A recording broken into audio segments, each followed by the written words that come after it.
Shri Venkateswara gold తాకట్టులో ఉన్న మీ బంగారాన్ని విడిపించి కొనబడును.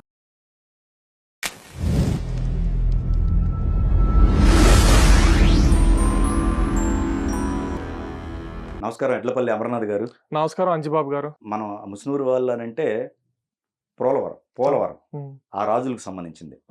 సో ఆ హిస్టరీ ఇప్పుడు ఒక రకంగా పోలవరం ప్రాజెక్ట్ అనేది ఆంధ్రప్రదేశ్కి ఒక జీవనాడి లాంటిది. అసలు బిఫోర్ దీనికి ఒక హిస్టరీ ఉంది కదా. అవునండి. మీరు ఒక 2 బుక్స్ రాయటం జరిగింది. అవునవును. ఒకసారి ఆ హిస్టరీ చెప్తారా? అలాగేనండి, తప్పకుండా. మన ట్రీ మీడియా ప్రేక్షకులకి ఖచ్చితంగా ఈరోజు ఆ విషయాలన్నీ కూడా నేను తెలియజేస్తాను. ముందుగా అండి, మన తెలుగు చరిత్రలో సువర్ణ అక్షరాలతో లిఖింపబడినటువంటి పేర్లు ముసునూరి రాజులండి. ముసునూరి ప్రోలయ్య, ముసునూరి కాపయ్య. అసలు వీళ్ళు ఎవరు?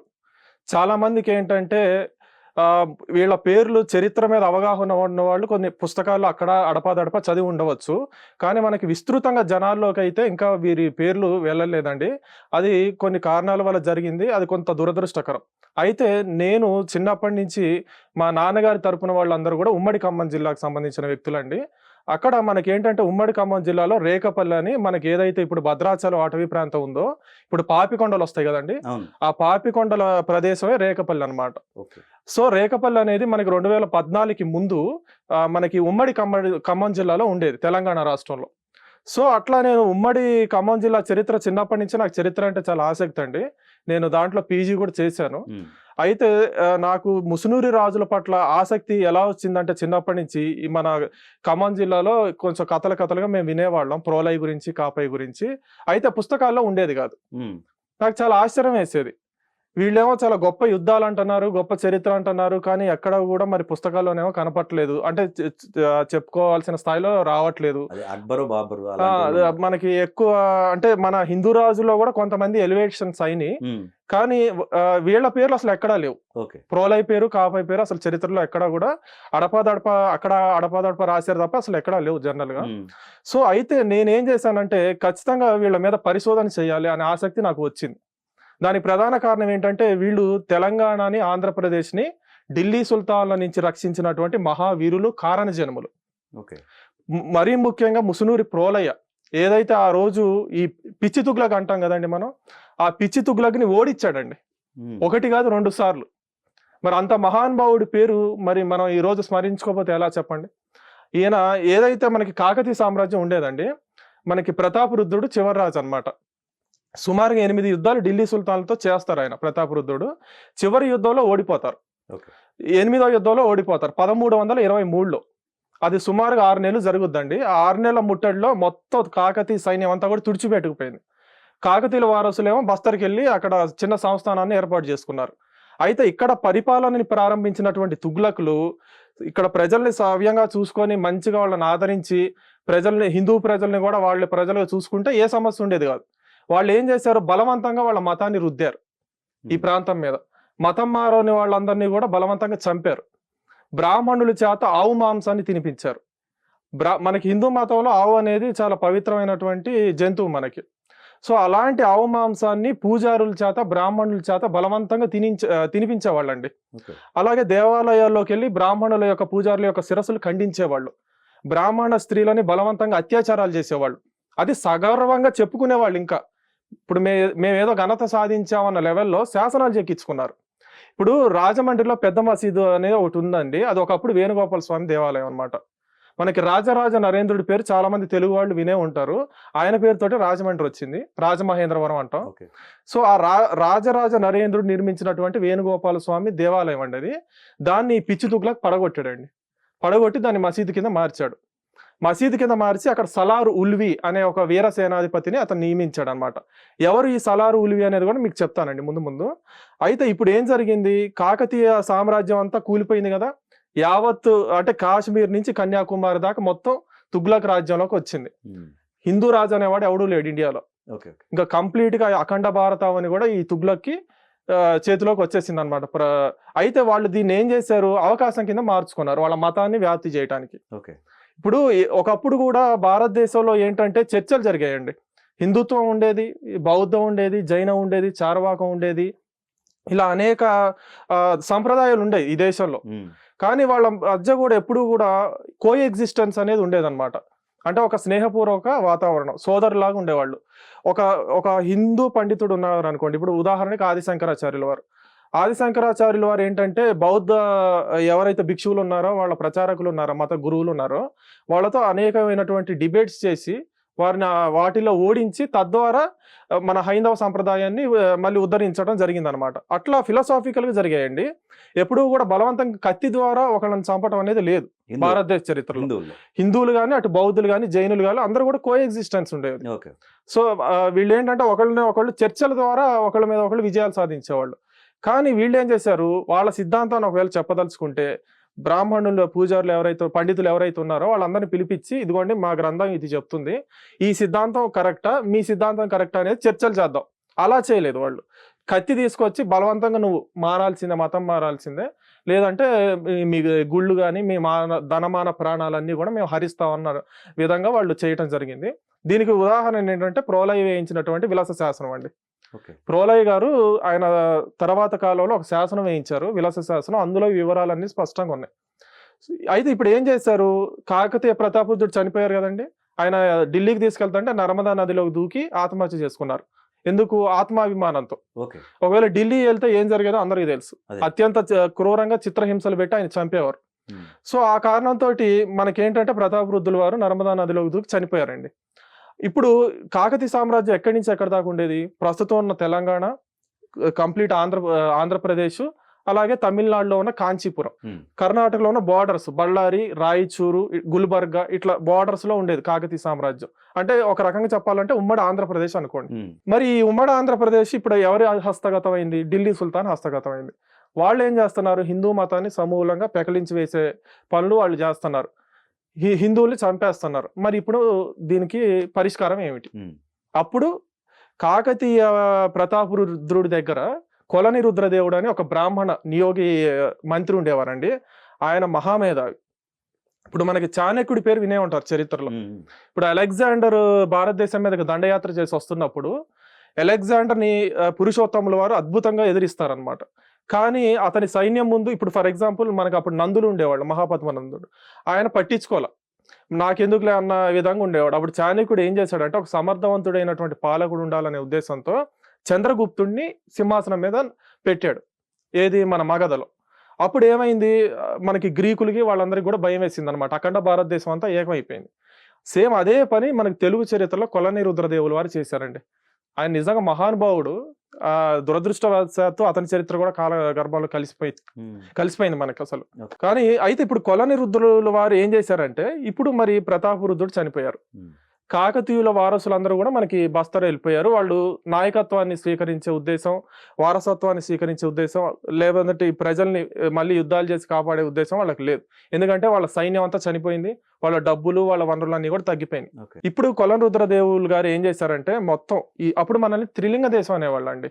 ఇప్పుడు మన ఉమ్మడి ఆంధ్రప్రదేశ్ ఉంది కదండి, 2014కి ముందు ఆ రాష్ట్రాన్ని త్రిలింగ దేశం అనేవాళ్ళు. అంటే 3 లింగాలు. ఏంటవి? ద్రాక్షారామం ఒకటి, కాళేశ్వరం ఒకటి, శ్రీశైలం ఒకటి. ఈ లింగాలు ఉన్నాయి కాబట్టి దీన్ని త్రిలింగ దేశం అనేవాళ్ళు. వీళ్ళందరూ కూడా పరమశివ భక్తులు.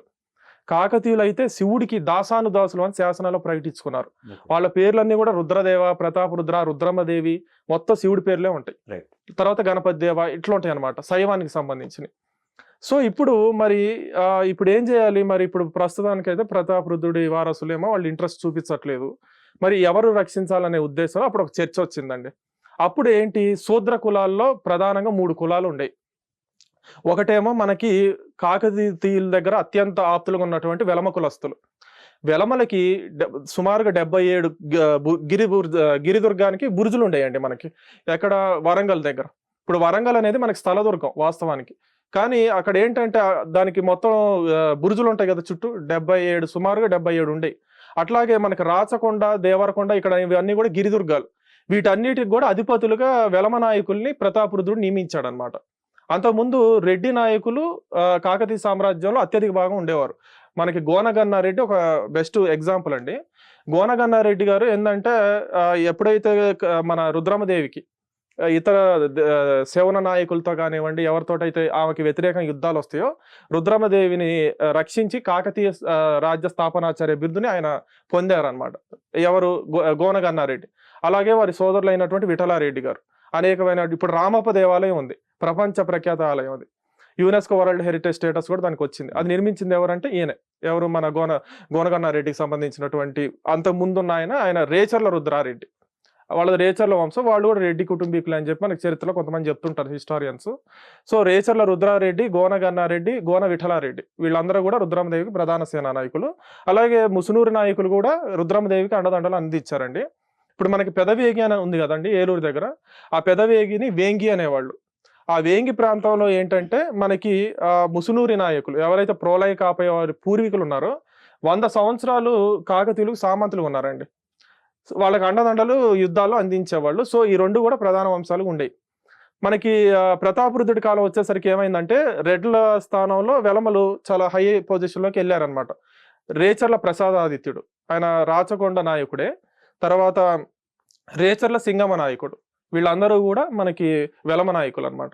అయితే ఇప్పుడు ఏం జరిగింది, ఈ వెలమ నాయకులకి రెడ్డి నాయకులకి కొంచెం వైరం వచ్చిందండి.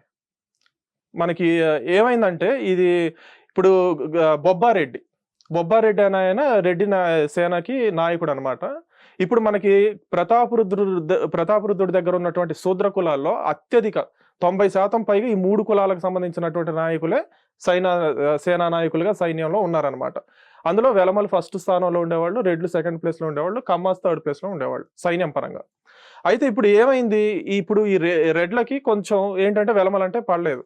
ఎందుకంటే రుద్రమదేవి అంతకు ముందున్న గణపతి దేవుడు వీళ్ళందరూ రెడ్డి సేనా నాయకులు పెట్టుకున్నారు.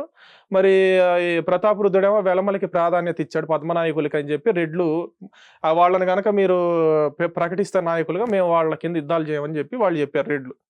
అలాగే మళ్ళీ రెడ్లను ప్రకటిస్తే వెలమలు ఏమన్నారు, వాళ్ళని గనక మేము చేస్తే మేము యుద్ధాలు చేయమని చెప్పి వాళ్ళు మొండికేసి కూర్చున్నారు. ఇప్పుడు మన కొలనరుద్రదేవుడు గారి దగ్గర ఉన్నటువంటి ఆప్షన్ కమ్మాస్ ఒకటి. కమ్మాస్కి ఆ రోజుల్లో వ్యవసాయ క్షేత్రాలు బలంగా ఉండేయండి. కమ్మనాడు అని చెప్పి మనకు ఉండేది. కమ్మనాడు అంటే మనకి కృష్ణానది దగ్గర నుంచి మొదలు పెడితే గుండ్లకమ్మ నది వరకు మధ్యలో ఉన్న ఒంగోలు, బాపట్ల, తర్వాత సత్తెనపల్లి, తర్వాత పిడుగురాళ్ళ, వినుకొండ ఇవన్నీ కూడా కమ్మనాడు అనమాట. ఇక్కడ కమ్మాస్కి మనకి ఒంగోలు గిత్త అంటారు చూడండి, ఒంగోలు ప్రాంతం కమ్మనాడులో ప్రధానంగా ఉండేది. ఈ ఒంగోలు గిత్త, తర్వాత పాడి ఆవులు, తర్వాత పాడి పంట, ఇదంతా చాలా బాగుండేది. ఇప్పుడు కొలనరుద్రదేవుడికి ఒక ఆలోచన వచ్చింది. ఇప్పుడు ప్రతాపరుద్రుడి దగ్గర సైన్యం ఎవరు, క్షత్రియులంతా తుడిచిపెట్టుకుపోయారు. బ్రాహ్మణులు, మంత్రులుగా సేనానాయకులు వాళ్ళు చాలా వరకు తుడిచిపెట్టుకుపోయారు. వైశ్యాసు కూడా కొంతవరకు ఉండేవాళ్ళు, వాళ్ళు తుడిచిపెట్టుకుపోయారు. ఇప్పుడు శూద్రాసులో మిగిలింది వెలమాసు, రెడ్డిసు, కమ్మాసులో. వెలమాసును పెడితేనేమో రెడ్లు ఒప్పుకోవట్లేదు, రెడ్లు పెడితేనేమో వెలమాసు ఒప్పుకోవట్లేదు. మధ్య మార్గంగా కమ్మాసుని పెడితే వాళ్ళకి ఆర్థికంగా కూడా వాళ్ళు నిలదొక్కుకోవడానికి వాళ్ళకి స్కోప్ ఉంది, ఎందుకంటే వనరులు ఉన్నాయి. ఇప్పుడు రేపు ఒకవేళ పెద్ద పెద్ద యుద్ధాలు వస్తే ఆ యుద్ధంలో ప్రోలైకి కాపై కానీ లేదంటే వాళ్ళ సేనా నాయకులు ఎవరైతే ఉన్నారో వాళ్ళని ఏంటి రేపు వాళ్ళు ధాన్యం కానివ్వండి, ఇప్పుడు మనకి యుద్ధాలు అప్పుడు ఫుడ్ చాలా అవసరం అండి, సైనికులకి సప్లై చేయాలి కదా. ఎందుకంటే అప్పుడు ఏంటి, ఒకవేళ ఈ వ్యవసాయ క్షేత్రాలు బలంగా ఉన్న కమ్మవారు గనక నాయకత్వం వహిస్తే, రేపు వీళ్ళ నాయకులు కనుక యుద్ధం చేస్తే వీళ్ళందరూ కూడా మొత్తం ధాన్యం, మొత్తం అవసరమైనటువంటి ఫుడ్ కూడా సప్లై చేస్తారనే ఉద్దేశంతో కొలనరుద్రదేవుడు ఏంటంటే కమ్మవారిని పిలిచి మీలో ఒక నాయకుడిని ఎన్నుకోండి అని చెప్పి వారు ఒక ప్రతిపాదన చేయడం జరిగింది. అప్పుడు సుమారుగా 75 మంది నాయకులు ఉండేవాళ్ళు ఎవరి దగ్గర, ప్రతాపరుద్రుడి దగ్గర సామంతులు. ఈ 75లో సుమారు 16 నాయంకరాలు కమ్మవారి కింద ఉండేవి.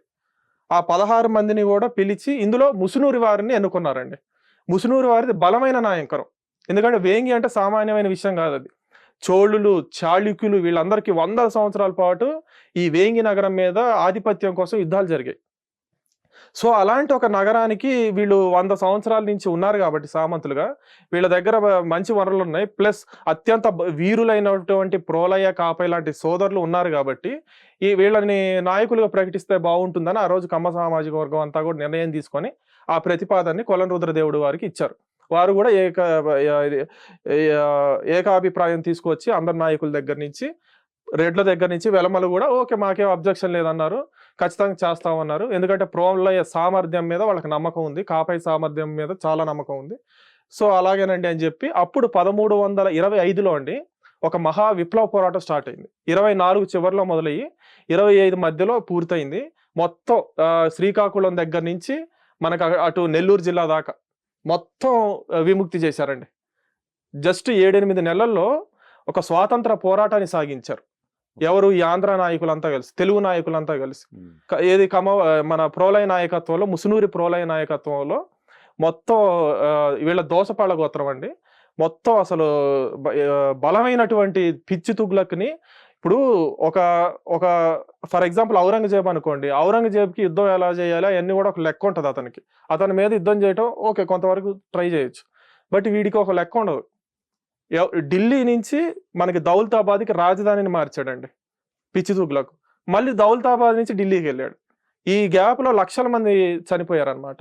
మళ్ళీ నాణాలను కూడా రద్దు చేయటం, మళ్ళీ ముద్రించటం, ఇదే పని అతని పాలన అంతా కూడా.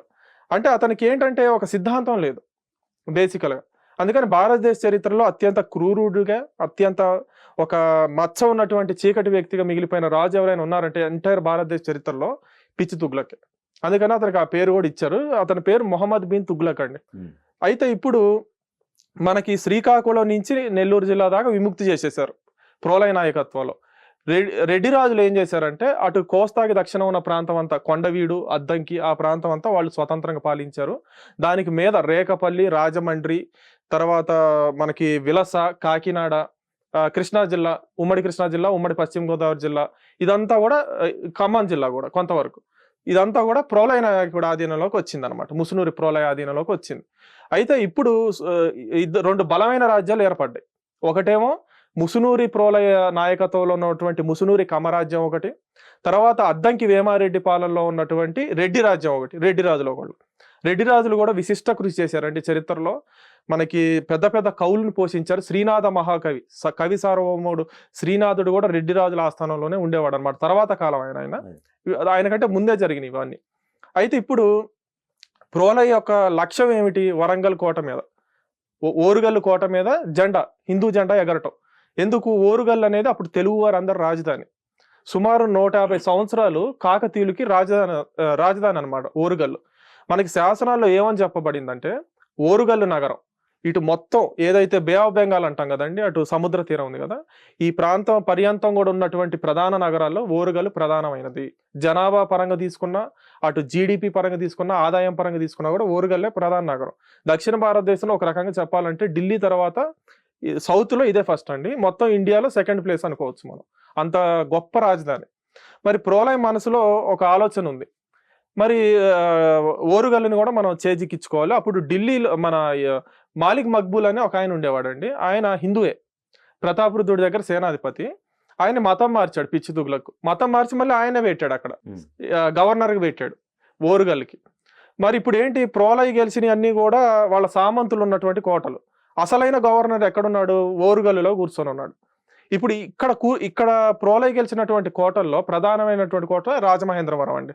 ఈ రాజమహేంద్రవరాన్ని ఫస్ట్ ప్రోలయ నాయకుడు గెలుచుకుంటా, ఇప్పుడు ఏదైతే పాపికొండలు అంటాం కదా, ఈ పాపికొండల పర్యంతం ఆయన రాజధానికి పెట్టుకున్నాడు. ఎందుకంటే ఇది దట్టమైన అటవీ ప్రాంతం అండి. పులులు ఇవన్నీ కూడా క్రూర జంతువులు తిరుగుతుంటాయి, పాములు, విషపూరితమైనటువంటి పాములు ఉంటాయి. ఇప్పుడు ఒకవేళ పిచ్చి తుగ్లక్ సైన్యం గనక ప్రోలయ మీదకి రావాలంటే ఈ అడవిని దాటుకొని రావాలి. ఈ లోపే వీళ్ళు చంపేస్తారు కదా. అందుకని తెలివిగా ప్రోలయ ఏం చేశాడంటే వేంగి వాళ్ళ రాజధాని అక్కడి నుంచి రేకపల్లికి షిఫ్ట్ అయ్యాడు, పాపికొండలకి షిఫ్ట్ అయ్యి ఆ ప్రాంతం అంతా ఆయన ఆధీనంలోకి తీసుకొని ఒక్కొక్క కోట గెలుచుకుంటూ వచ్చాడండి. అట్లా మొదలయ్యి ఆ పాపికొండల పర్యంతం రాజమండ్రి మీద హిందువుల జెండా ఎగరేయటం టర్నింగ్ పాయింట్. అక్కడ సేనా నాయకుడి ఉంది ఎవరు ఆ కోట కంటే?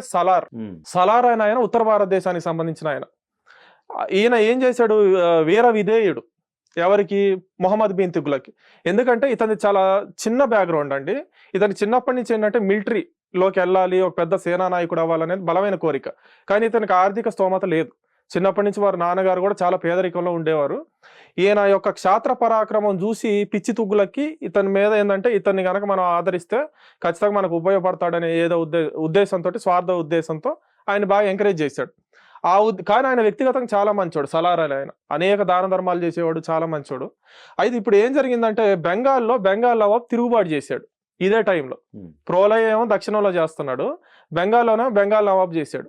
బెంగాల్ నవాబ్ని అనచడం కోసం ఇతను సలార్ని పంపిస్తాడు. ఎవరు? పిచ్చి తుగ్లక్. పంపి వాడు చాలా వీరుడు. బెంగాల్ నవాబ్ వాడేం చిన్నోడు కాదు. వాడిని యుద్ధంలో ఓడించి వాడిని ఖండాల కింద ఖండించి వాడి ఎముకలు, మాంసం అన్ని ఢిల్లీకి తీసుకొస్తాడు సలార్ తుగ్లక్ చూపించడానికి. తుగ్లక్ ఏమంటాడంటే ఇండియాలో ఉన్న రాజులందరికీ పంపించేది, ఎవరైనా తిరుగుబాటు చేయాలంటే భయపడాలి అని మొత్తం ఇండియాకంతా పంపిస్తారండి. మళ్ళీ ఆ మాంసాన్ని వాళ్ళ భార్యా పిల్లల చేత తినిపిస్తాడు తుగ్లక్. ఏది బెంగాల్ నవాబ్ యొక్క శరీర మాంసాన్ని వాళ్ళ భార్యా పిల్లల చేత తినిపిస్తాడు అనమాట. అంత క్రూరమైనటువంటి వ్యక్తి. సో ఇప్పుడు ఏమైందంటే ఇంకా ఇండియాలో భారతదేశం మొత్తం ఒక భయోత్పాతం క్రియేట్ అయింది ఇతన్ని చూసి. ఇతనికి ఎదురు తిరిగితే ఖచ్చితంగా ఏంటంటే మనకి దారుణం జరుగుద్ది అని ఎక్కడికి. కానీ ప్రోలయ్య మాత్రం సింగిల్ హ్యాండెడ్గా ఆయన అసలు భయపడలేదండి. ఆయన దేవుడిని నమ్ముకున్నాడు, ఆ పరమేశ్వరుని శివుడిని నమ్ముకున్నాడు, విష్ణువుని, వరాహస్వామి, వరాహ ధ్వజం అండి వీళ్ళది, వరాహ అవతారం ఉంది కదా మనకి. శ్రీ మహావిష్ణువు ఏదైతే మనకి నీటిలో మునిగి ఉన్నటువంటి భూమిని వరాహ అవతారం ఎత్తి రక్షించినట్టుగా ప్రోలయ్య కూడా భూమిని, మన త్రిలింగ దేశాన్ని, మన ఏదైతే ఉమ్మడి ఆంధ్రప్రదేశ్ ఉందో దాన్ని రక్షించాడని మనకి విలశాసనంలో చాలా గొప్పగా చెప్పబడింది. ఇలాంటి వర్ణన మనకి భారతదేశంలో ఏ రాజుకి లేదు. మీరు ఏ రాజు శాసనాలైనా తీయండి, ప్రోలయ్యకు ఉన్నటువంటి ఎలివేషన్ విలస శాసనంలో ఇంకా ఏ రాజుకు లేదండి. అంత గొప్ప మహానుభావుడు, సాక్షాత్తు శ్రీ మహావిష్ణు అంశలో జన్మించాడని మనకుంది.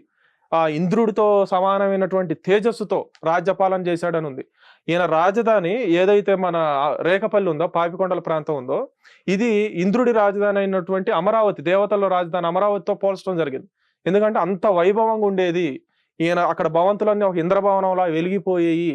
అక్కడ ఎప్పుడు కూడా శివుడికి పెద్ద పెద్ద అభిషేకాలు జరుగుతూ ఉండేవి. అమ్మవారిని పూజిస్తూ ఉండేవాళ్ళు, రేకపల్లి గ్రామ దేవతని పూజిస్తూ ఉండేవాళ్ళు, కాకతీదేవిని పూజించేవాళ్ళు.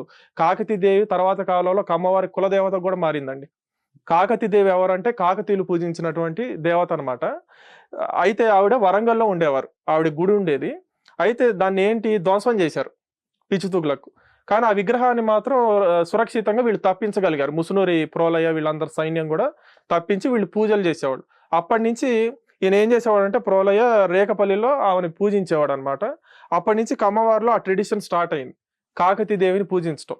ఇటీవల జరిగిన కమ్మ గ్లోబల్ ఫెడరేషన్లో కూడా ఈవిడికి సంబంధించినటువంటి డీటెయిల్స్ మేము అక్కడ ఇవ్వటం జరిగిందండి, అక్కడ వచ్చిన వాళ్ళందరికి కూడా. సో దీని మీద ఇంకా పరిశోధనలు కూడా చేస్తూ ఉన్నాను కాకతీదేవి గురించి. సో అట్లా మనకి ఏమైందంటే ప్రోలయ్యకి మనసులో ఉండేది వరంగల్ మీద కూడా జెండా ఎగరేసి సమస్త త్రిలింగ దేశాన్ని కూడా బానిస సంకళ్ళ నుంచి విముక్తి పరచాలి. అయితే ఇదే సమయంలో ఇంకోటి ఏం జరిగిందంటే అండి, మనకి హరిహర బుక్కరాయలని మహావీరులు ఉండేవాళ్ళు. వీళ్ళు మతం మారారు, ఢిల్లీ సుల్తాన్ తీసుకెళ్ళాడు.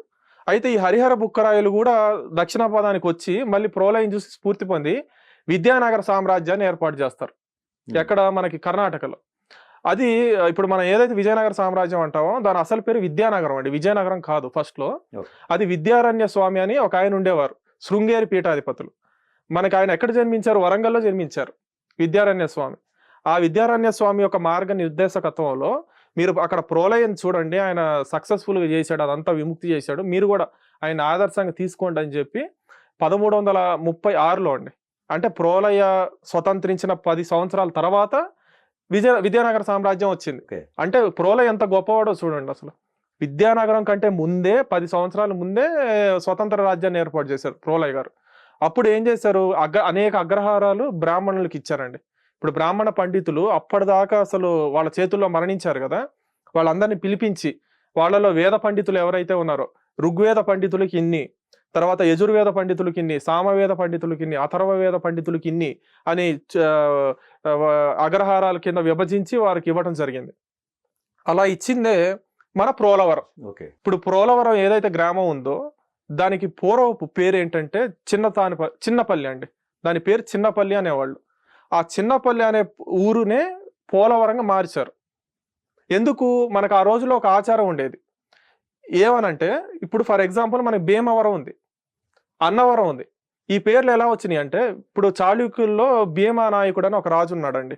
ఆ భీమానాయకుడు మనకేంటంటే బ్రాహ్మణులకి అనేక అగ్రహారాలు ఆ రోజుల్లో ఇవ్వడం వల్ల ఆ రోజుల్లో ఉన్న ఆచారం ఏంటంటే, ఏ రాజు అయితే వాళ్ళకి అగ్రహారాలు ఇచ్చారో ఆ అగ్రహారాలకి బ్రాహ్మణులు ఏం చేశారంటే ఆ రాజుల పేర్లు పెట్టారు. ఇప్పుడు ఫర్ ఎగ్జాంపుల్ నా పేరు అమర్నాథ్ అనుకోండి, నేను ఒక అగ్రహారం ఇచ్చాను అనుకోండి, అమరవరం అవుతుంది. ఇప్పుడు మీ పేరు అంజిబాబు, అంజీవరం అవుతుంది. మీరు ఒక అగ్రహారం ఇచ్చారనుకోండి, అంజీవరం. అట్లా ప్రోలయ ఇచ్చారు కాబట్టి ప్రోలవరం అయింది. మనకి శాసనాల నిండా దాని పేరు ప్రోలవరమే. కాలంలో కాలానుగుణంగా ఆ రకారం పోయి పోలవరంగా స్థిరపడిపోయింది. సో చిన్నపల్లెకు ఉన్న చిన్న ఊరు ఏదైతే ఉందో అది తర్వాత కాలంలో పోలవరంగా అభివృద్ధి చెంది ప్రోలయ తర్వాత ఇప్పుడు అది ఒక ఆంధ్రప్రదేశ్కి ఒక జీవనాడిగా తయారైంది. దాన్ని మళ్ళీ కాపయ్య గారు కూడా ఎప్పుడైతే ప్రోలయ్ గారు అయితే ఏమవుద్దంటే ప్రోలయ్ గారు అనారోగ్యం వల్ల మరణిస్తారండి 1342 ఆ ప్రాంతంలో. వారు అనారోగ్యం పాలైన తర్వాత వారి కుమారుడు ఓచినాయకులు అనేవారు ఒక 8 నెలలు వారు కూడా ఉన్నాక వాళ్ళు కాలం చేయడం జరుగుద్ది. తర్వాత కాపయ్య నాయకుడు ఎవరైతే ముసునూరి వంశం మొత్తంలో కూడా అత్యంత గొప్ప వ్యక్తి ముసునూరి కాపయ్య అండి. ఆయన కజిన్స్ బ్రదర్ అనమాట మన ప్రోలయ్కి. మొత్తం 7 అండి వీళ్ళు. బుక్స్ కూడా చూపించండి. డెఫినెట్ గా అండి. ఇది ముసునూరి ప్రోలయ్ అని నేను రాశానండి. ఇది ముసునూరి కాపయ్య. ఈ 2 పుస్తకాలు కూడా నేను రాయటం జరిగింది. 2023లో ఇవి పబ్లిష్ అవటం జరిగింది అనమాట. దీనికంటే ముందే నేను 2015లో ఒక 40 పేజీల బుక్ రాశాను. అది ముసునూరి కమ్మరాజులు అని ఒక చిన్న బుక్ అండి వీళ్ళ వంశం గురించి. అలాగే 2020లో కూడా సెకండ్ ఎడిషన్ వచ్చింది ముసునూరి కమ్మరాజులు అని. అవి కూడా ఒక 1000 కాపీలు పబ్లిష్ చేయడం జరిగింది. మొత్తం కాపీస్ అన్ని కూడా అవి అయిపోయాయండి. ఇవి మన రీసెంట్ గా 2 years బ్యాక్ క్రితమే ఈ 2 బుక్స్ కూడా రిలీజ్ అయినాయి. ఇప్పుడు ఈ సెకండ్ ఎడిషన్ కూడా వస్తుందండి. ప్రోలయ్ గారిది ఒక 1000 పేజీలు దాటింది, కాపయ్య గారిది కూడా ఒక 1000 పేజీలు దాటింది. ఇవేమో సుమారు ఒక 150 పేజీలు ఉంటాయి. అయితే మొత్తం వీళ్ళు పుట్టిన కాడి నుంచి చనిపోయేంత వరకు కూడా మొత్తం డీటెయిల్స్ అన్ని ఇందులో కవర్ చేశాను సార్. దీనికి పెద్ద వాళ్ళు కూడా చరిత్రకారులు, ఆర్కియాలజిస్టులు, రచయితలు అందరూ కూడా ముందు మాటలు రాయటం జరిగింది దీనికి. అయితే మల్లంపల్లి సోమశేఖర శర్మ గారు వీరి చరిత్రని కాలగర్భంలో కలిసిపోకుండా మొట్టమొదటిసారిగా వారు 1945లోనే అద్భుతమైనటువంటి పుస్తకం రాశారండి. అది చాలా అద్భుతమైనటువంటి పుస్తకం. సుమారుగా ఒక 100 పేజీలు ఉంటుంది. అంటే ఒక బ్రీఫ్గా రాశారు. అప్పట్లోనే ఆయన అంత సమాచారం గ్యాదర్ చేయడం అనేది చాలా కష్టం కదండి, మామూలు విషయం కాదు. ఆయన ఒక ఫౌండేషన్ వేశారు అనమాట, మహానుభావులు ఆయన. అంత అంటే వారికి వ్యక్తిగతంగా చాలా ఇష్టం అండి, ముసునూరు నాయకులు అంటే చాలా ఇష్టం. ఇకపోతే కాపయ్య గారి గురించి చెప్తూ మధ్యలో. అవును, కాపయ్య గారు ఏంటంటే ఇప్పుడు సింహాసనం అధిష్ఠించారండి. స్వతంత్ర ముసునూరి రాజ్యాన్ని పరిపాలించిన 3వ ప్రభు కాపయ్య. మొదటి వారేమో ప్రోలయ్ గారు. అంతకుముందు కూడా ఉన్నారు కానీ వీళ్ళందరూ సామంతులు ఉండేవాళ్ళు. స్వతంత్ర రాజ్యాన్ని ఏర్పాటు చేసింది ప్రోలయ. తర్వాత 2వ వారు ఆయన కొడుకు ఓచినాయకుడు. 3వ ఆయన కాపయ్య. కాపయ్య గారు ఏం చేశారు, రేకపల్లిలో సింహాసనాన్ని అధిష్ఠించి మొత్తం భారతదేశం అంతా తిరిగి రాజులందరినీ కూడగట్టుకొని వాళ్ళ బలాన్ని కూడగట్టుకొని మనకి హొయసాల వెళ్ళి వీరబల్లాల దేవుడిని కలిసి వారి యొక్క సైన్య సహాయాన్ని పొంది ఒక అఖండ సైన్యంతో తెలంగాణ మీద భువనగిరి, తర్వాత పిల్లలమర్రి మనకి సూర్యాపేట దగ్గర వస్తుంది, తర్వాత నిజామాబాదు, మెదక్, కౌలాస, ఈ కోటలు, కరీంనగర్, ప్రతాపగిరి, రామగిరి, ఈ సుమారుగా 20 కోటల పైన ఆయన గెలుస్తారండి. గెలిచిన తర్వాత వరంగల్ని చుట్టుముడతారు. చివర్లో ఓరుగల్ని చుట్టుముట్టి ఒక భీకర యుద్ధం జరిగిపోతుందండి. సుమారుగా ఒక 3.5-4 నెలలు జరుగుద్ది. ఆ భీకర యుద్ధంలో ఈ పిచ్చి తుగ్లకులు ఓడిపోయి శరణు ప్రభు అనుకుంటా పారిపోయి ఢిల్లీకి పిచ్చి తుగ్లక్ కాళ్ళ మీద పడతారు. అట్లా ఢిల్లీ సుల్తాన్లని తరిమి కొట్టిన మహావీరుడు కాపయ్య, ముసునూరి కాపయ్య. ఆయన మళ్ళీ రేకపల్లి నుంచి ఓరుగల్లికి రాజధానిని మార్చారు. ఆయన 25 సంవత్సరాలు ఏక ఛత్రాధిపత్యంగా పరిపాలించారండి. 25 years 1369 వరకు. 1343 నుంచి మొదలు పెడితే 1368-69 మధ్య ప్రాంతంలో 25 సంవత్సరాలు మొత్తం తెలంగాణని, సుమారుగా ఆంధ్రప్రదేశ్ని, కృష్ణానది వరకు. అక్కడ కింద రెడ్డి రాజులు ఉండేవాళ్ళు. మనకి రాయలసీమ ఏమో విజయనగరం కింద ఉండేది. ఇంకా మిగిలిన ప్రాంతం మొత్తానికి వీర చక్రవర్తి. మనకి తెలుగు చరిత్ర వరకు తీసుకుంటే అండి సువర్ణాక్షరాలతో మిగిలిపోయే పేర్లు కొన్ని ఉన్నాయండి. అందులో మొదటిది గౌతమిపుత్ర శాతకర్ణి, శాతవాహనుల రాజు వారు. మనకి ఏంటంటే మనకి విదేశీయులతో కూడా యుద్ధాలు చేసి వారిని తరిమి కొట్టడం జరిగింది. వారు మొట్టమొదటిసారిగా తెలుగు వారికి కీర్తిని తీసుకొచ్చినటువంటి వ్యక్తి. తర్వాత గణపతి దేవుడు కూడా, కాకతీయ గణపతి దేవుడు. తర్వాత రుద్రమదేవి, తర్వాత ముసునూరి ప్రోలయ, ముసునూరి కాపయ్య. ఇట్లా చరిత్రలో చెప్పుకోదగ్గ పేర్లు అనమాట ఇవన్నీ కూడా. అంతటి గొప్ప వ్యక్తులు వీళ్ళు. అంటే 100 రాజుల్లో ఒక 2 రాజులు కాదు, 100లో 2. అంత గొప్ప. ఈయనకి కాపయ్యకి ఆంధ్రదేశాధీశ్వర, ఆంధ్ర సురత్ర అనే బిరుదులు కూడా ఉన్నాయండి. తర్వాత ఇప్పుడు మీరు ఈ బుక్సే కాకుండా ఇప్పుడు ఏదైతే పోలవరం జరుగుతుందో పనులు, అది పూర్తయిన తర్వాత పేరు కూడా ఆ ప్రోలయ్ గారి పేరు పెట్టాలని చెప్పేసి డిమాండ్ చేస్తున్నారు. అవునండి, నేను సుమారు పేర్ల కాదండి, ప్రోలయ్ గారి పేరు. పోలవరానికి ప్రోలయ్ గారి పేరు. ఈయన కాదు, నేను చెప్తాను దానికి. నేను ఎప్పుడైతే ఈ ముసునూరి వారి మీద గడిచిన 10 సంవత్సరాలుగా పరిశోధనలు చేస్తున్నానో అప్పటి నుంచి నాకు మనసులో కొన్ని ఆలోచనలు ఉన్నాయండి. ఏమనంటే ఫస్ట్ ఇప్పుడు మీరు మహారాష్ట్ర వెళ్ళండి సార్, ఎక్కడికైనా ముంబై ఎయిర్పోర్ట్కి వెళ్తే ఛత్రపతి శివాజీ ఎయిర్పోర్ట్ అని ఉంటుంది. ఏ డ్యామ్ కైనా వెళ్ళండి, మొత్తం రాజుల పేర్లే ఉంటాయి. అది గొప్ప సంస్కృతి అండి, అలా ఉండాలి ఈ దేశానికి. ఎప్పుడు అల్లూరి సీతారామరాజు విశాఖపట్నం ఎయిర్పోర్ట్ కి పెట్టారు కదా. అట్లా దట్ ఈస్ గుడ్ కల్చర్ అన్నమాట. Right, right. ఎందుకంటే మన చరిత్రని మన సంస్కృతిని కాపాడుకోవటం. Right. సేమ్ అదే విధంగా మన పోలవరానికేమో ప్రోలయ్ గారి పేరు పెట్టాలి. అలాగే ఏదైతే పోలవరం ఉందో రాజమండ్రి జిల్లా ప్రత్యేకంగా దానికి ప్రోలయ్ జిల్లా అని కూడా పేరు పెట్టాలి. మళ్ళీ వీలైతే రాజమండ్రి విమానాశ్రయానికి కూడా ముసునూరు ప్రోలయ పేరు పెట్టాలి ఖచ్చితంగా. Okay. ఎందుకంటే రేకపల్లికి దగ్గరలో ఉన్న మహానగరం అంటే రాజమండ్రి ఒకటే. ఓకే. అక్కడ అన్ని పల్లెటూళ్ళు, అక్కడ విమానాలు వచ్చే అవకాశం లేదు. Right. కాబట్టి ఉన్నది ఇదే కాబట్టి దగ్గరలో ఖచ్చితంగా రాజమండ్రికి అసలు విశాఖపట్నంకే పెట్టాలని నేను అప్పట్లో చేశాను. కానీ ఇప్పుడు ఆల్రెడీ అల్లూరి సీతారామరాజు గారి పేరు పెట్టారు కాబట్టి ఇప్పుడు రాజమండ్రికి ఇది పెట్టచ్చు, అదొకటి. ఇంకోటి ఏంటంటే ఇప్పుడు వరంగల్ జిల్లాకు కూడా కాపయ్య గారి పేరు, ముసునూరి కాపయ్య గారి పేరు కూడా పెట్టమని నాకు ఒక ప్రతిపాదన ఉందండి. అలాగే మన ఒక యూనివర్సిటీ, ఓకే, ఇప్పుడు శాతవాహన యూనివర్సిటీ ఉంది కదా, తర్వాత శ్రీకృష్ణదేవరాయల యూనివర్సిటీ ఉంది అనంతపూర్లో, అట్లాగే ముసునూరి యూనివర్సిటీ కూడా ఒకటి ఏర్పాటు చేయాలండి. అక్కడ వాళ్ళ యొక్క వాళ్ళకి గౌరవం ఇచ్చినట్టు మనం, వాళ్ళ వారసులు ఇప్పటికీ ఉన్నారు, అనేక ప్రాంతాల్లో ఉన్నారు. ముసునూరు రామకృష్ణ గారు కానివ్వండి, ముసునూరి శ్రీనివాసరావు గారు కానివ్వండి, తర్వాత ముసునూరి చంద్రశేఖరరావు గారు కానివ్వండి, ఇట్లా చాలా మంది ఎంతో మంది ఉన్నారు. వాళ్ళందరికీ మనం గౌరవించినట్టుగా అవుతుంది. ఎందుకు అనంటే వాళ్ళ కుటుంబం కానివ్వండి, వాళ్ళ వంశం తెలుగు జాతి కోసం మొత్తం వాళ్ళు ఏంటంటే ప్రాణత్యాగాలు చేసిన కుటుంబం అండి అది. కాపయ్య గారి కుమారుడు వినాయక దేవుడు అని ఉంటాడు, అంటే దేవానాయకుడు ఆయన పేరు. ముస్లింలు ఏంటంటే వినాయక దేవుడు అని చెప్పి రాసుకున్నారు వాళ్ళ పుస్తకాల్లో. ఆయన వినాయక దేవుడిని కొలిచేవారు అనమాట, అందుకని అట్లా రాసుకున్నారు. వినాయక దేవుడికి పరమ భక్తుడు ఆయన.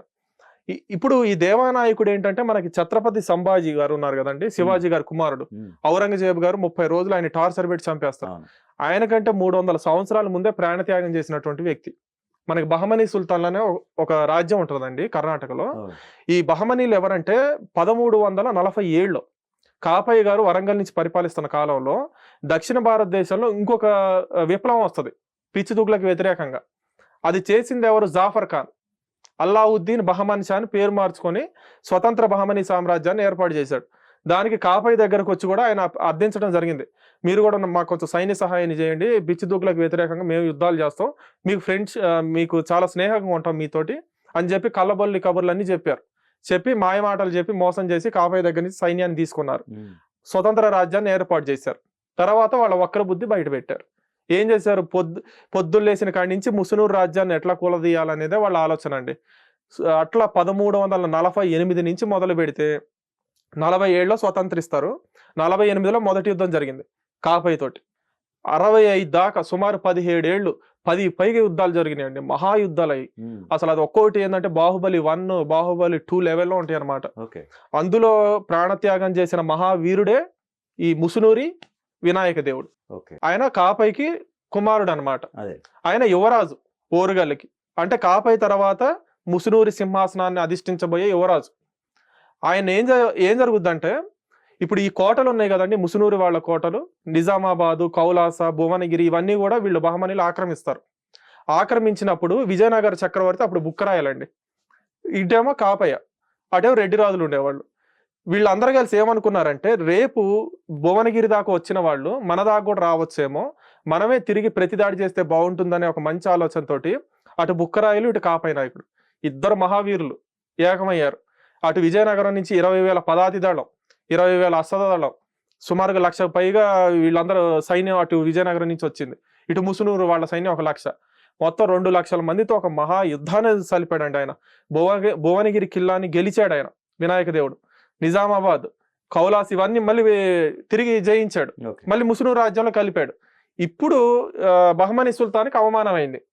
మరి అటు కాపయ్య నాయకుడు కొడుకేమో మళ్ళీ నా కోట్లన్నీ గెలుస్తున్నాడు, రేపు నాకు అసలు గౌరవం ఉంటుందా ప్రజల దగ్గరికి వెళ్తే, ఎట్టి పరిస్థితుల్లో అతను శిక్షించాల్సిందే, అప్పుడు ఏం చేయాలా, నువ్వు యుద్ధం చేసి గెలవాలా. దొంగ దెబ్బ తీశారు. ఇతను ఏం చేశాడు, అక్కడ మన కౌలాస దగ్గర ఒక చిన్న పట్టణంలో ఈయన ఏంటంటే అక్కడ హాల్ట్ చేస్తున్నారనమాట. ఎందుకు? విడిది కేంద్రం ఒకటి ఏర్పాటు చేసుకొని. ఇప్పుడు మనకేంటంటే ఒకటి ఉంటుంది సార్, ఇప్పుడు మనం పాకిస్తాన్ కానీ ఇతర దేశాలు కానీ మనకి వీసాలు ఇవన్నీ అవసరం. పాకిస్తాన్కి ఉందో లేదో నాకు తెలియదు కానీ మనకి అమెరికా కానీ ఇతర దేశాలకు వెళ్ళినప్పుడు ఖచ్చితంగా అడుగుతారు కదా. అప్పట్లో కూడా బార్డర్స్ దాటాలంటే ఒక సిస్టమ్ ఉండేదన్నమాట. ఇప్పుడు ఒక రాజ్యం నుంచి ఒక రాజ్యం ద్వారా వర్తకం వ్యాపారం జరగాలనుకోండి, మనకి కాయిన్స్ ఎక్స్చేంజ్ సిస్టమ్ అనేది ఉండేది. ఇప్పుడు ముసునూరు రాజ్యంలో ముసునూరు వాళ్ళు వేయించిన కాయిన్స్, అక్కడ బహమనీలు వేసే కాయిన్స్ ఇవన్నీ ఉంటాయి కదా, అవన్నీ ఎక్స్చేంజ్ చేస్తారనమాట. అట్లా వినాయక దేవుడు ఏంటంటే ఆ టైంలో గుర్రాలు ఏదైతే అరేబియన్ గుర్రాలు బహమనీలో వాళ్ళు తెప్పించుకుంటున్నారు. ఆ మార్గం మనకి ముసునూరు రాజ్యం మీద నుంచి ఉంది. ఆ ముసునూరు రాజ్యం మీద నుంచి వెళ్తున్నప్పుడు వినాయక దేవుడి పర్మిషన్ తీసుకోవాలి. ఎందుకంటే రాజు కదా ఆయన, కాపే రాజు, కాపై పర్మిషన్ తీసుకోవాలి. కానీ కాపై పర్మిషన్ తీసుకోవాలా, వీళ్ళ సొంత రాజ్యం అన్నట్టుగా గుర్రాలను తీసుకెళ్తున్నారు. అప్పుడు వినాయక దేవుడి కోపం వచ్చింది. అదేంటి మరి ఒక రాజు ఏంటి అలా చేయకూడదు కదా అని చెప్పి, పర్మిషన్ లేదు కదా అని చెప్పి ఆపాడండి గుర్రాలని. అది అతనికి చాలా కోపం వచ్చింది. కోపం వచ్చి అసలు మిమ్మల్ని ఎప్పటి నుంచో శిక్షిద్దాం అనుకుంటున్నాను, మీతో యుద్ధం చేయిద్దాం అనుకుంటున్నాను, ఈ వంక ఇది బాగుంది, నా గుర్రాలు ఆపాడు, ఈ వంకతో చేద్దామని ఓ పెద్ద సైన్యాన్ని తయారు చేసుకున్నాడండి. బహమనీ సామ్రాజ్యం అంటే ఎంత పెద్దదంటే, అటు గుజరాత్, ఇటు సంపూర్ణ మహారాష్ట్ర, మధ్యప్రదేశ్లో కొంత భాగం, కర్ణాటకలో ఉత్తర భాగం, ఇంత పెద్ద రాజ్యం అది. సుమారుగా 4-5 లక్షల సైన్యం ఉంది వాళ్ళకి. పైపెచ్చు భారతదేశంలో ఉన్న ముస్లిం రాజులందరికీ లెటర్స్ రాశాడు. ఏమని?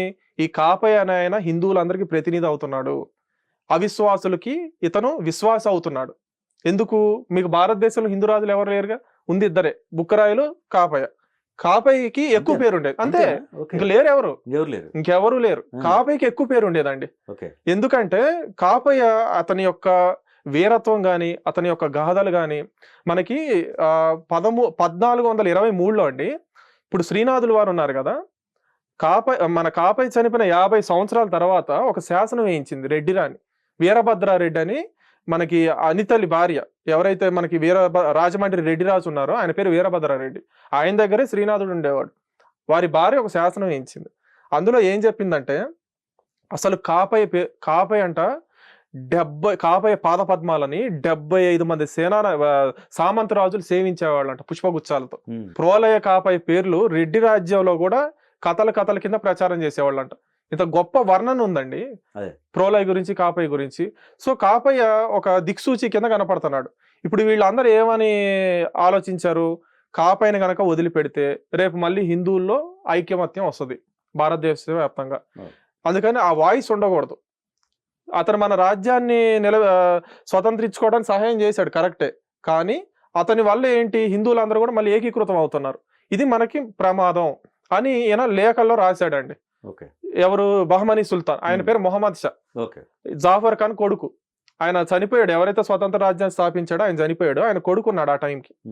ఇప్పుడు జిహాద్ ప్రకటించారు వరంగల్ మీద, ఎప్పుడు? 1363లో జిహాద్ ప్రకటించి మొత్తం 5 రాజ్యాలు ఏకమవుతాయి. బెంగాల్ నవాబ్ దగ్గర నుంచి సైన్యాలు వస్తాయి, తర్వాత గుజరాత్, మాల్వా, వీళ్ళందరూ కూడా సైన్యాలను పంపిస్తారు, ఒక్క ఢిల్లీ సుల్తాన్ తప్పితే. ఢిల్లీ సుల్తాన్కి వీళ్ళంటే పడదు, మతం ఒకటైనా కూడా వీళ్ళంటే పడదు అనమాట. ఢిల్లీ సుల్తాన్ న్యూట్రల్ ఉన్నాడు, వీళ్ళందరూ కలిసి ఏకమయ్యి జిహాద్ ప్రకటించారు వరంగల్ మీద.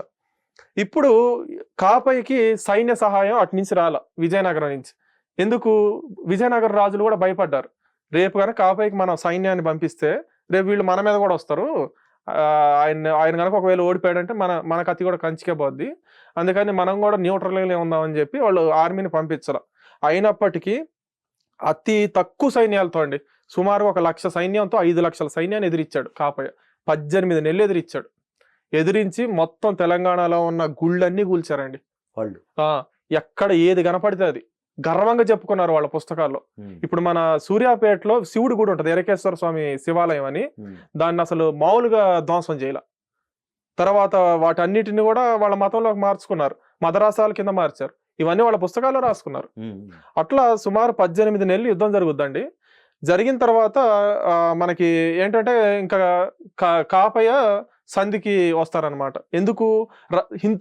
హిందువులందరినీ చంపేస్తున్నారు పట్టుకొని. మీరు గనక లొంగకపోతే మాకు ఖచ్చితంగా వీళ్ళ ధనమాన ప్రాణాలను దోచుకుంటాము. వాళ్ళకి ఏంటంటే ఒక స్ట్రాటజీ ఉంటుందండి. ఎప్పుడైనా శత్రు రాజు మీద గెలవలేకపోతే వాళ్ళు ఏం చేస్తారంటే బ్లాక్ మెయిలింగ్ దిగుతారు. ప్రజల్ని బ్లాక్ మెయిల్ చేసి, ఇదిగో మీ ప్రజల్ని చంపుతాం, కత్తులు పెడతారు, ఇక్కడ గొంతుల మీద కత్తులు పెట్టి బెదిరిస్తారు అనమాట. అప్పుడు కాపయ్య నాయకుడు ఏంటంటే సంధికి దిగారు. పైపెచ్చు ఇంత త్యాగ ఫలంతో ఏర్పడ్డటువంటి స్వతంత్ర రాజ్యం కదా ఇది. ప్రోలయ ఎన్నో యుద్ధాలు చేశారు, దీన్ని నిలబెట్టాలి అని ఆయన దగ్గర ఏమీ ఉంచుకోకుండా మొత్తం ఇచ్చేస్తాడండి. ఓకే. మొత్తం ముసునూరి రాజులు వాళ్ళ సర్వస్వం మొత్తం వాళ్ళ దగ్గర అప్పట్లోనే ఎన్నో లక్షల రూపాయలు ఉండేవి. మొత్తం సంపద, రాజ్య సంపద అంతా ఇచ్చేస్తాడు. గోల్కొండ ఉందా మన హైదరాబాద్, యాక్చువల్గా అప్పటికి హైదరాబాద్ నిర్మాణం జరగలేదండి, గోల్కొండే ఉండేది. గోల్కొండ అనేది అది ఒక నగరం అనమాట. ఇప్పుడు హైదరాబాద్ అనేది యాక్చువల్గా ఏంటంటే తర్వాత కాలంలో 2వ నగరం కింద వచ్చింది. తర్వాత సికింద్రాబాద్ 3వ నగరం కింద వచ్చింది, సైబరాబాద్ 4వ నగరం కింద వచ్చింది అనమాట. ఫస్ట్ గోల్కొండ ఉండేది. ఆ గోల్కొండను కూడా శాశ్వతంగా దారాదత్తం చేశాడు కాపై నాయకుడు. ఇప్పటికీ గోల్కొండ కోట బయట అక్కడ పెద్ద ఇది ఉంటుందండి, మొత్తం ఏఎస్ఐ డీటెయిల్స్ ఉంటాయి. అందులో ఇట్లా వరంగల్ రాజు ఫలానా కాలంలో ఇచ్చాడని కూడా క్లియర్గా ఉంటుందండి. కాపయ్య చివరి హిందూ రాజు గోల్కొండని పరిపాలించడానికి. సో గోల్కొండని బార్డర్కి పెట్టుకున్నారు. మొత్తం కోటలన్నీ దారాదత్తం చేశాడు. ఏది తూర్పు తెలంగాణలో ఉన్నాయని, నిజామాబాదు, కౌలాస అన్ని. ఒక్క ఇటు ప్రాంతం మాత్రం ఉంది, పశ్చిమ ప్రాంతం. అటు ఆంధ్ర ఈయన రాజ్యంలోనే ఉంది. ఒక అద్భుతమైనటువంటి ఒక ఒప్పందం చేసుకున్నారండి. ఏమనంటే అతను మారాడు, జిహాద్ ప్రకటించిన ఆయనను కూడా మార్చగలిగాడు కాపయ్య అతని మంచితనంతో. ఏం చేశారంటే ఇప్పుడు మనకి ఒక సింహాసనం ఉండేది, ఏది వజ్ర సింహాసనం. మనకి ఏదైతే ముసునూరు రాజ్యంలో ఇవన్నీ ఉండే వజ్రాలు, వైడూర్యాలు, బంగారం, వీటితో ఒక మంచి సింహాసనాన్ని తయారు చేస్తాడు కాపయ్య. ఎవరికి ఇద్దామని? ఢిల్లీ సుల్తాన్కి ఇద్దామని. అతను కనుక ఒకవేళ సైన్యాన్ని పంపిస్తే రక్షణ కింద వీళ్ళందరినీ ఓడించి ఈ రాజ్యాన్ని అతనికి గిఫ్ట్ కింద ఇద్దాం అనుకున్నాడు, కానీ ఆయన పంపల. అప్పుడు ఈ సింహాసనాన్ని ఇతనికే ఇస్తాడు, మహమ్మద్ షాకి. బహమనీ సుల్తాన్ మహమ్మద్ షాకే ఇస్తాడు. ఒక సంధి ఒప్పందం, ఒక షరతు మీద. ఏంటి? మీరు ఇంకెప్పుడు కూడా తెలుగు ప్రాంతం మీద దండయాత్ర చేయకూడదు. మీరు మీ వారసులు బతుకున్నంత వరకు మీరు ఇంకెప్పుడు మా జోలు రాబాకండి. మా దగ్గర ఉన్న మొత్తం గుర్రాలు, ఏనుగులు, సంపద మొత్తం మీకు ఇచ్చేస్తాం. కొన్ని విలువైన కోటలు కూడా మీకు ఇస్తాం, ఇంకా ఎప్పుడు రాకబాకండి అంటే అతను ఒప్పుకున్నాడండి. అది ట్విస్ట్. అతను తలుచుకుంటే ఇంకొక సంవత్సరం కనుక యుద్ధం కంటిన్యూ అయి ఉంటే అతను ముసునూరు రాజ్యాన్ని కూల్చగలడు. కానీ ఎందుకు అతని మనసు మారిందంటే అసలు అతనికి రాజ్యం భిక్ష పెట్టిందే ముసునూరు రాజులు కదా. ఇప్పుడు వాళ్ళ నాన్న జాఫర్ ఖాన్ వరంగల్ వచ్చి కాపై నాయకుడిని శరణు వేడి, సార్ మీరేంటంటే మాకు ఇట్లా కొంచెం సైన్యాన్ని సహాయం చేస్తే మేము చేస్తాము, మాకు కొంచెం పంపించండి అని ఆయన బతివాడుకున్నాడు. కాబట్టి అతను కాపై కూడా పంపించాడు. అందుకని అది అక్కడ మనసులో ఉందండి ఆయనకి, వీళ్ళ వల్లే మనకు ఆ రాజ్యం ఉంది అనే భావన ఉంది. అందుకని కాపయ్య అలా అడగటంతో ఇతను కాదని లేకపోయాడు. కానీ వాళ్ళ గొప్పతనం ఏంటంటే ఆ మాట కట్టుబడి ఉన్నారండి వాళ్ళు ఉన్నంతకాలం. ఎప్పుడు కూడా ముసునూరు రాజుల మీద మళ్ళీ దండయాత్ర చేయాలి. అది గ్రేట్నెస్. అయితే ఇక్కడే అసలైన ట్విస్ట్. వాళ్ళు ఒప్పందం చేసుకున్నారు, వెళ్ళిపోయారు. మన తెలుగు వాళ్ళం అని చెప్పుకుంటున్న ఒక వంశం ఏదైతే రాచకొండ దేవరకొండ నుంచి పరిపాలించిందో రేచర్ల వంశం, వీళ్ళు వెన్నుపోటు పొడిచారు కాపై. ఇప్పుడు ఆయన ముసలాయన అయిపోయాడా? సుమారు 80 సంవత్సరాల పైనే ఉంటాయి ఆ ఒప్పందం చేసుకునేసరికి. వారి మనవరాలు ముసునూరి గాయత్రీదేవి చనిపోయింది, కొడుకు వినాయక దేవుడు చనిపోయాడు. మొత్తం అసలు కుటుంబమే ప్రాణత్యాగాలు చేసింది. ఇప్పుడు మిగిలిన రాజ్యాన్ని అతను పరిపాలించుకునేవచ్చు కదా. వీళ్ళు ఏం చేశారు? కాకతీయులకి మేమే అసలు సిసలైన వారసులు, వరంగల్లో ఉంటే మేము ఉండాలి, ఇతను ఉండటం ఏంటి అని ఈ రాచకొండ దేవరకొండ ఏదైతే రాజులు ఉన్నారో, రేచర్ల అనపోతా నాయకుడు అండి ఆయన. మనకేంటంటే వాళ్ళ తమ్ముడు మాదా నాయకుడితో కలిసి ఒక పెద్ద సైన్యాన్ని, సుమారుగా ఒక 60,000 సైన్యాన్ని తయారు చేసుకొని, అప్పుడు ఈయన దగ్గర ఎంత 20,000 సైన్యం కూడా లేదు కాపై దగ్గర. వాళ్ళు సర్జికల్ స్ట్రైక్ చేశారు రాత్రికి రాత్రి చేసి కాపైని పట్టుకొని యుద్ధంలో ఒక ముసలాయన, అప్పటికే 80 దాటిని, ఒక మహావీరుణ్ణి సాటి తెలుగు వారే పొట్టను పెట్టుకున్నారు.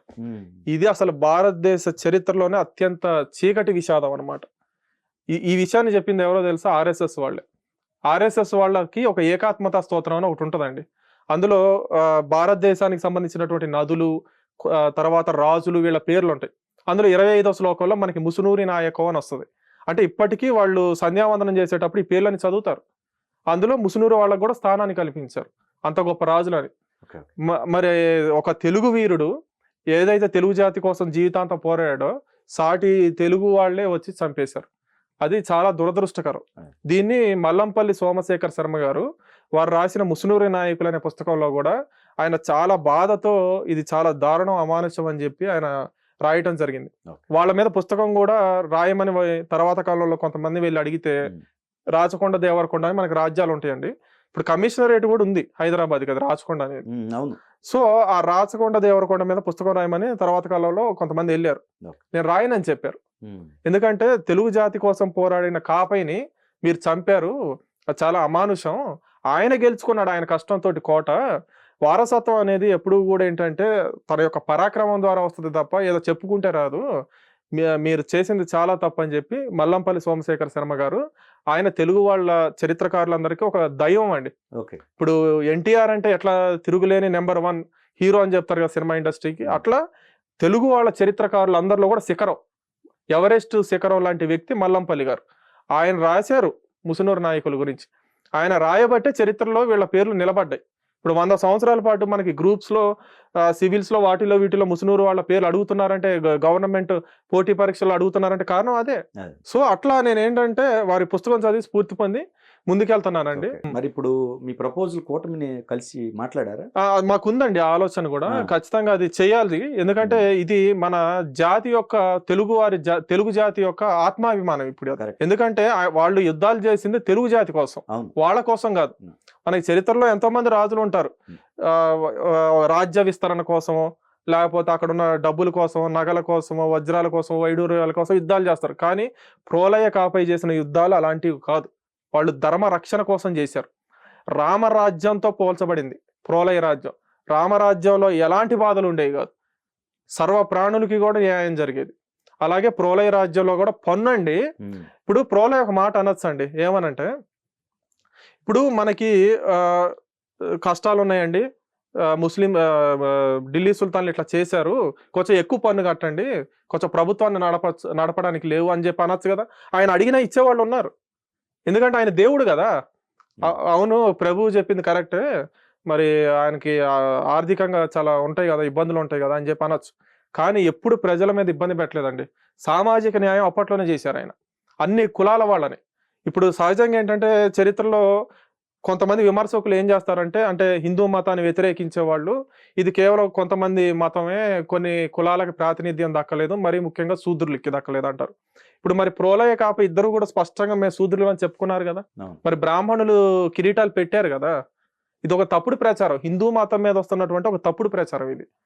హిందూ మతంలో ఎప్పుడూ కూడా పరాక్రమాన్ని బట్టి వాళ్ళ యొక్క గుణగణాలను బట్టే చేశారు తప్ప ఎప్పుడు కూడా కులం ఆధారంగా చేయలేదండి. దానికి ఉదాహరణ ప్రోలయ కాపయ్య. వాళ్ళ యొక్క సామర్థ్యాన్ని బట్టి వాళ్ళు రాజులు అయ్యారు, అందుకనే వాళ్ళ కిరీటాలు పెట్టారు. కాబట్టి ఏంటంటే ఇప్పుడు ప్రోలయ గారు ఇంకొకటి గొప్ప పని ఏం చేశారంటే, మన తెలుగు జాతి వైభవాన్ని దశ దిశలా చాటడం కోసం 78 మంది కవులు ఉండేవాళ్ళండి.